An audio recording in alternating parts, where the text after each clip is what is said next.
কমাইতে চায় না বাড়াতে চায়? কথা বলে বাড়াতে চায় না কমাতে চায়? বাড়াইতে চায়। কিন্তু আল্লাহর বান্দা বলতেছে মুসা পয়গম্বর আল্লাহকে বলবেন যে আমার কি করলে সম্পদ কমবে। তো মুসা পয়গম্বর আবার যাইতেছে রাস্তার পাশে আরেকজনের লোকের সাক্ষাৎ, দ্বিতীয় লোকের সাথে। ওই লোক বলতেছে যে মুসা পয়গম্বর আমার তো মাত্র একটা কুড়ের ঘর, আমি কুড়ের ঘরের মধ্যে থাকি, গরিব মানুষ, আমি ঘরের মধ্যে খাবার খাই, চুলা আগুন চলে না।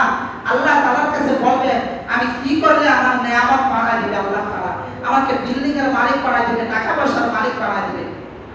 তো আবার মুসা পয়গম্বর রাস্তা দিয়ে যাইতেছে, তৃতীয় লোকের সাথে সাক্ষাৎ। এবার তৃতীয় লোকের তার দুইটা হাত নাই, একটা পা নাই, দেখতে মানুষের মতো, কিন্তু তার অঙ্গ প্রত্যঙ্গ অনেক কিছুর মধ্যে অনেক কিছু নাই। তো লোকটা বলতেছে মুসা পয়গম্বর আল্লাহ তাআলাকে জিজ্ঞাসা করবে যে আমি কি করলে আল্লাহ তাআলা আমাকে কেন সৃষ্টি করলেন আর আমাকে দিয়ে আল্লাহ তাআলা কি করবেন।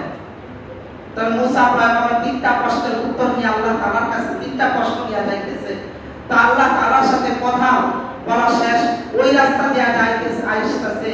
মুসা পয়গম্বরকে আল্লাহ তাআলা এমন জবাব দিলেন, মুসা পয়গম্বর চেহারাটা মলিন হয়ে গেলেন, বলতেছে তাদেরকে আমি কি প্রশ্নের উত্তর দেব।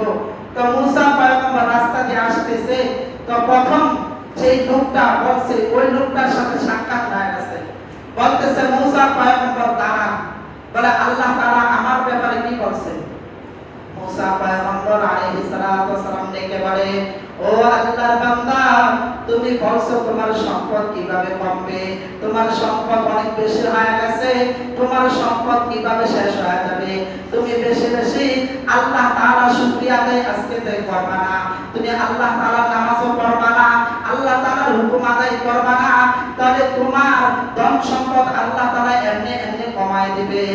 ওই আল্লাহর বান্দা ডেকে বলে ও মুসা পয়গম্বর আল্লাহ তাআলা চাই আমার সম্পদ কমাক, চাই আমার সম্পদ আল্লাহ তাআলা বাড়াক, আল্লাহ তাআলা যেহেতু আমাকে হায়াত দিয়েছে, আল্লাহ তাআলা যেহেতু আমাকে সুস্থ রাখছে, আমি আল্লাহ তাআলার বেশি বেশি করে শুকরিয়া আদায় করব। তো ওই লোকটার সাথে সাথে বললেন আলহামদুলিল্লাহ। এবার মুসা আলাইহিস সালাতু ওয়াস সালাম আবার রাস্তা দিয়ে আসতেছে, দ্বিতীয় লোকের সাথে সাক্ষাৎ। ওই লোকটা ডেকে ডেকে বলে ও মুসা পয়গম্বর আল্লাহ তাআলা কি বলেছে, বলে আল্লাহ তাআলা বলেছে তোমার যেহেতু সম্পদ কম, তোমার একটা মাত্র ঘরের ঘর, তুমি যদি বেশি বেশি আল্লাহ তাআলার শুকরিয়া আদায় করো, তুমি যদি বেশি বেশি পাঁচ ওয়াক্ত নামাজ পড়ো, তাহলে তোমার আল্লাহ তাআলা সম্পদ বাড়ায় দিবে। এই লোকটা এই কথা শোনার পর বলতেছে হে মুসা পয়গম্বর কিসের আল্লাহ শুকরিয়া আদায় করব, আমার তো ঘরের ঘর আছে, ঘরের ঘরেই থাকুক, আমি শুকরিয়া আদায় করতে পারবো না, শুকরিয়া আদায় সারা বছর করতেছি, আল্লাহ তাআলা তো আমার সম্পদ বাড়ায় দেয় না। তো এই লোকটা এই কথা বলার সাথে সাথে না শুকরিয়া আদায় করার সাথে সাথে আল্লাহ তাআলা এমন তুফান দিলেন, যার একটা ঘরের ঘর ছিল ওই ঘরের ঘরটা বাতাসে উড়ায় নিয়ে গেছে।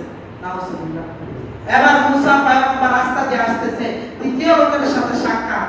তো ওই লোকটা জিজ্ঞাসা করতেছে আল্লাহ তাআলা আমাকে কেন বানাইছে, আমার তো হাত নাই পা নাই।